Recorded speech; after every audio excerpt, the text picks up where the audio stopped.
Hi. NCERT grade 11 chapter 4 chemical பாண்டிங்ல book back questions பார்த்துட்டு இருக்கோம். Question number 4.12 H3PO3 can be represented by two structures by structures 1 and 2 அப்படின்னு கொடுத்திருக்காங்க. Can these two structures be taken as the canonical forms of the resonance hybrid representing H3PO3? If not, give the reason for the same அப்படின்னு கேட்டிருக்காங்கப்பா. அப்ப என்ன சொல்றாங்கன்னா 1, 2ன்னு 2 structure குடுத்துருக்கோம். இந்த 2 ஸ்ட்ரக்சரும் resonance ஸ்ட்ரக்சர்ஸான்னு கேட்டிருக்காங்க.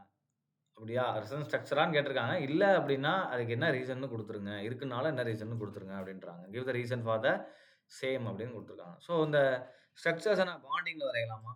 ஏன்னா loan பேரா பார்க்க கஷ்டமா இருக்கு இல்லையா? ஸோ இங்க எப்படி இருக்கு? பாஸ்பரஸ், இங்க ஹைட்ரஜன், இங்க ஆக்ஸிஜன், இங்க ஹைட்ரஜன், ரைட்?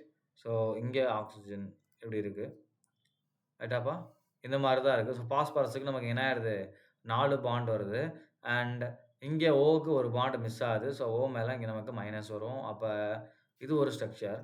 ரைட்? இன்னொரு ஸ்ட்ரக்சர் பாருங்க. ஹைட்ரஜன், ஆக்ஸிஜன், ஸோ அடுத்து பாஸ்பரஸ். அடுத்து பார்த்தீங்க அப்படின்னா, again oxygen and hydrogen. Right? இங்கேயும் பார்த்தீங்கன்னா, ஆக்ஸிஜன் அண்ட் ஹைட்ரஜன் இப்படி வருது. So 2 structure. ஸோ இதுல வந்து நமக்கு என்ன ஆகுதுன்னா, மேல நமக்கு லோன் பேர் ஆஃப் எலக்ட்ரான் இருக்கு. எல்லாத்துக்கும் வேலன்சி கரெக்ட்டா வருது 2, 2. இது ஒரு ஸ்ட்ரக்சர். இப்ப 2மே இது ஸ்ட்ரக்சர் 1 இது ஸ்ட்ரக்சர் 2 2மே சேமா ஃபர்ஸ்ட் ஐ மீன் கேனானிக்கல் ஃபார்ம்ஸா ரெசோனன்ஸ் ஸ்ட்ரக்சர்ஸான்னு கேட்குறாங்க. ரெசோனன்ஸ் உடைய பாயிண்ட் நம்ம வாட் இஸ் ரெசோனன்ஸ் அப்படின்னானது எலக்ட்ரான்ஸ் உடைய ஷிஃப்டிங் இருக்கும். பை எலக்ட்ரான்ஸ் என்ன ஆகும்? ஒரு ஆட்டம் ஒரு பாண்ட்ல இருந்து இன்னொரு பாண்டுக்கு ஷிஃப்ட் ஆகும் ரெசோனன்ஸ்ல இல்லையா? Delocalisation of pi electron. ஆனா அதுல சிக்மா பாண்ட் என்ன இருக்காது? மாறி இருக்காது. அதாவது ஆட்டம்ஸ் உடைய பொசிஷன் ஆட்டம் உடைய பாண்டிங்ல எந்த சேஞ்சும் இருக்காது. ரைட்? பட் இங்க பாருங்க. இங்க வந்து ஐ வில் டேக் ஹைலைட்டர். இங்க வந்து என்னன்னா OH பாண்ட் இருக்கு இல்லையா? ஸோ இந்த O என்ன ஆகுது? இந்த Hஓட பைண்ட் ஆயிருக்கு. ரைட்டா? அதே இங்க பார்த்தீங்கன்னா O மைனஸா இருக்கு. ரைட்? அதே மாரி பாஸ்பரஸ் டைரக்ட்டா எந்த ஹைட்ரஜன் கூடயும் பாண்ட் ஆகல ஸ்ட்ரக்சர் 2ல. பட் ஸ்ட்ரக்சர் 1ல பார்த்தீங்கன்னா, பாஸ்பரஸ் என்ன இருக்கு? டைரக்ட்டா ஒரு ஹைட்ரஜனோட பைண்ட் ஆயிருக்கு. பட் இங்க அந்த மாரி பைண்டிங் இல்ல. ஸோ அப்ப பைண்டிங்ல அதாவது பாண்டிங்ல நமக்கு என்ன ஆகக்கூடாது? சேஞ்சே வரக்கூடாது. அப்படி வந்தாலே அது ரெசோனன்ஸ் கிடையாது. ஸோ அப்ப என்ன எழுதலாம் நம்ம? Structure 1 and 2 are not a canonical forms.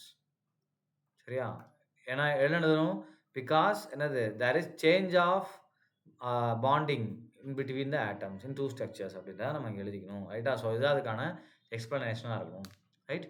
So thank you. உங்களுக்கு பாண்டிங்ல டவுட் இந்த மாரி லூயிஸ் டார்ச்சர்ஸ் குடுத்தாங்கன்னா, பெட்டர் நீங்க என்ன பண்ணலாம் அப்படின்னா, பாண்டிங்கா மாத்திக்கலாம். இந்த மாரி. ஸோ இந்த மாரி டாட் ஸ்ட்ரக்சர்ஸா இருக்கும்போது, அந்த மாரி என்ன பண்ணிக்கலாம் நம்ம? பாண்டிங் ஸ்ட்ரக்சர்ஸா மாத்திக்கலாம். So it will be better. Right? So இனிமே இந்த மாரி கொஸ்டின் சால்வ் பண்ணும்போது இந்த மாரி மாத்தி ட்ரை பண்ணுங்க. Thank you.